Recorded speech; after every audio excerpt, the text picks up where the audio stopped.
Namaskar. In this lesson, we are going to study about the urban planning in India. India faces a truly formidable challenge in managing the rapid process of urbanization and the growth of its cities.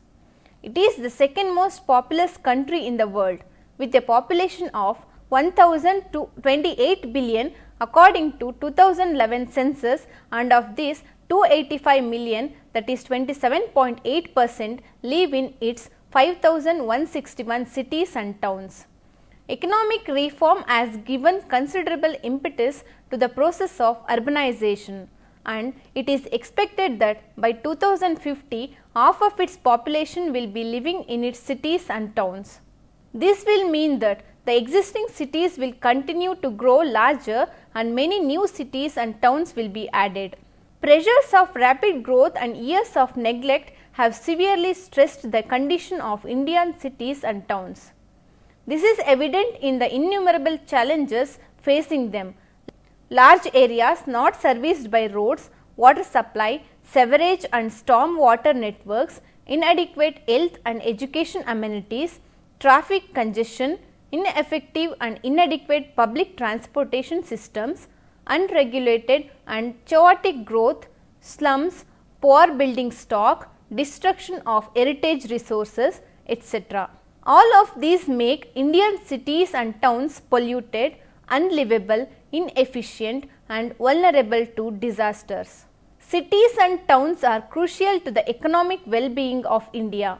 For this, it is imperative that its cities and towns are transformed and pressures of new growth are dealt with so that they are more livable, efficient and environmentally sustainable. Only then will the rapid pace of economic growth that India is undergoing be sustained and the targets of environmental sustainability of the world achieved. Cities are probably the most complex things that human beings have ever created. They are the wellsprings of culture, technology, wealth and power. To manage the transformation of India's cities and towns and effectively manage new growth requires effective urban planning protocols, processes and institutions underpinned by effective legislation. Taking a viewpoint that distinctive responses are required to transform the cities and towns from their present stressed conditions and managing new growth in a manner that does not result in repeating the present problems in the cities and towns. To effectively manage the new growth, most importantly, all these must happen in a timely manner. Urban planning can be defined as the design and regulation of the uses of the space that focus on the physical form, economic functions and social impacts of the urban environment on the location of different activities within it. The various fields that are encountered in urban planning are engineering, architecture, social and political concerns.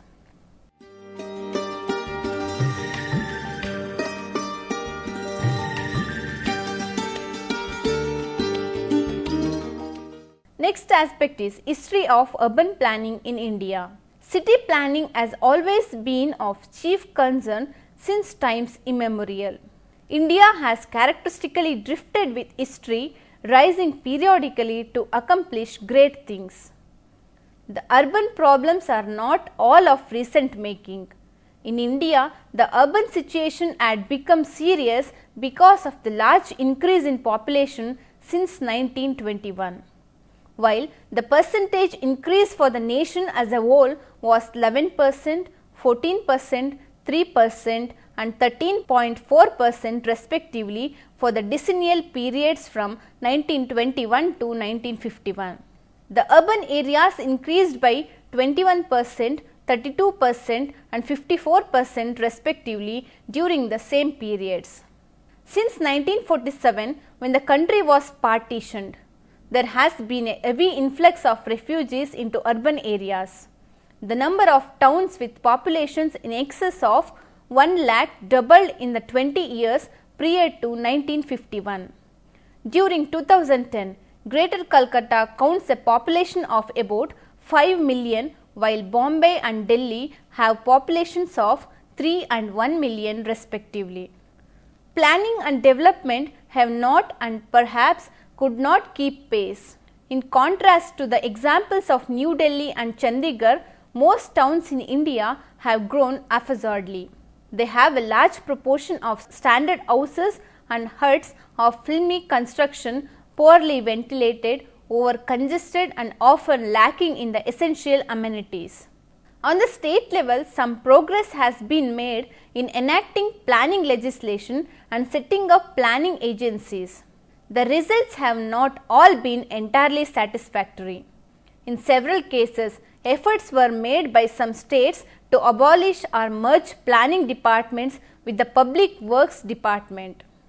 Nevertheless, the second plan largely places the onus of planning on the states. If planned urban development is to be undertaken, said the Planning Commission, each state should have phased program for the survey and preparation of master plans. Some say that India has an ancient history of refined urban planning which could have been popularized and been more effective than Chandigarh in terms of providing a more identifiable set of concepts and practices for its urban citizens. Udaipur in Rajasthan, Phetun in Sikri, Hampi, Vijayanagar and of course the ancient Harappan townships come to mind.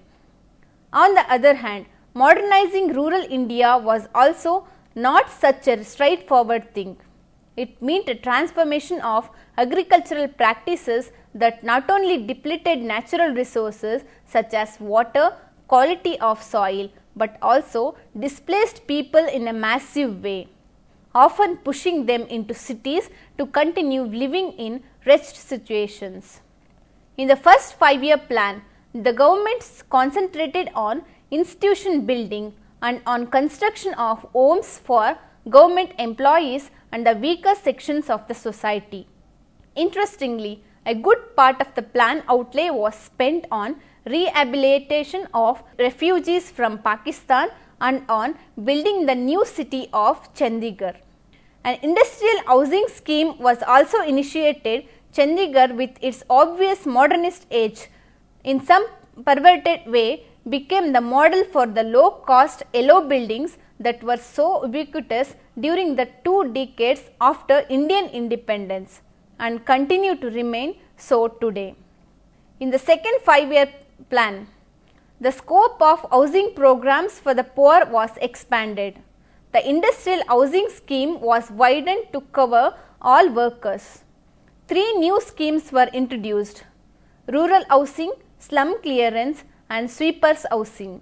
Town and country planning legislations were enacted in many states and necessary organizations were set up for the preparation of master plans for important towns. Once again, these schemes were not quite seen to be in tandem with other vital inputs that create habitats, good roads, deep connections with rural hinterlands and facilities such as hospitals and education.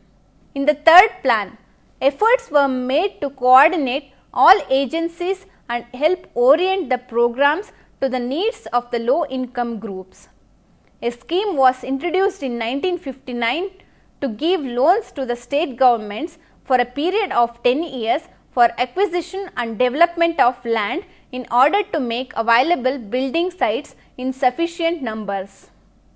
Master plans for major cities were prepared and the state capitals of Gandhinagar and Bhubaneswar were developed. The architectural fetish for starting afresh got a fresh lease of life. The dominant idea became to invest in new townships that often had no connections with earlier built forms and traditional urban habitats. The fourth plan stressed the need to prevent the further growth of population in large cities and the need of recongestion or dispersal of population. This was envisaged through the creation of smaller towns. The Housing and Urban Development Corporation (HUDCO) was established to fund housing and urban development programs. A scheme for environmental improvement was undertaken with a view to providing a minimum level of services like water supply, sewerage, drainage, street pavements in 11 cities with a population of 8 lakhs and above. The scheme was later extended to 9 more cities. This was in principle a good move, but for reasons to do with the general inability to actually implement grandiose plans remained excellent ideals. The fifth plan reiterated the policies of the preceding plans to promote smaller towns in new urban centers in order to ease the increasing pressure of urbanization. The Urban Land Act was enacted to prevent concentration of land holdings in urban areas and to make urban land available for construction of houses for the middle and low income groups. The fact that historically urban centers sprout organically along trade routes, roadways and food markets was often not grafted onto many of the choices made. The sixth plan focused on integrated provision of services along with shelter, particularly for the poor. The integrated development of small and medium towns was launched in towns with population below 1 lakh for roads, pavements, minor civic works, bus stands, markets, shopping complexes, etc. Positive inducements were proposed for setting up new industries and commercial and professional establishments in small, medium and intermediate towns.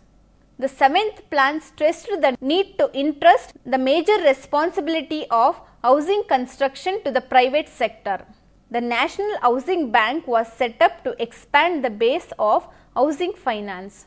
The NBO was reconstituted and a new organization called Building Material Technology Promotion Council (BMTPC) was set up to promote the commercial production of innovative building materials.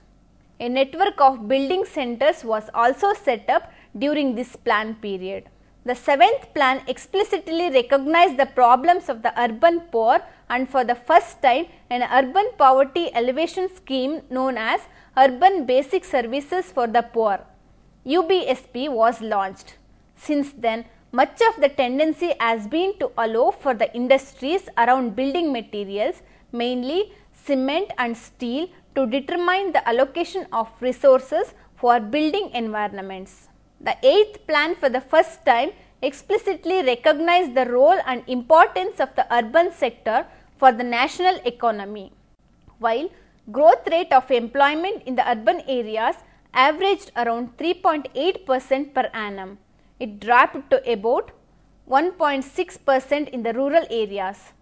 Therefore, the urban areas have to be enabled to absorb larger increments to the labor force. The plan identified the key issues in the emerging urban scenario. For example, the widening gap between demand and supply of infrastructural services, which hits the poor whose access to the basic services like drinking water, sanitation, education and basic health care is shrinking. The unabated growth of the urban population, aggravating the accumulated backlog of housing shortages and resulting in the proliferation of slums and squatter settlements and decay of city environments.